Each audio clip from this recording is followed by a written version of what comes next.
ayan guys, so part 3 na tayo nung di natin nagawa ang part 2. So part 2 na tayo guys. Ay, part 2. Part 3 pala. Ito lang guys. Ito guys yung flower. So, ito guys yung electric fan. Ay, kukunin tayo na ano. Gold. Oh, masarap. Yun guys, yun guys, yun ha. Dalawa guys. Ito guys yung ice cream. Bye. Dalawa guys yung ano ko, gold. Yes!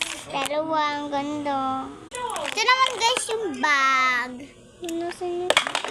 Ito guys yung Barbie. Eh, kalat mo. Aray! Ang na pala. Helpful. Part 4 guys, part 4. Yes.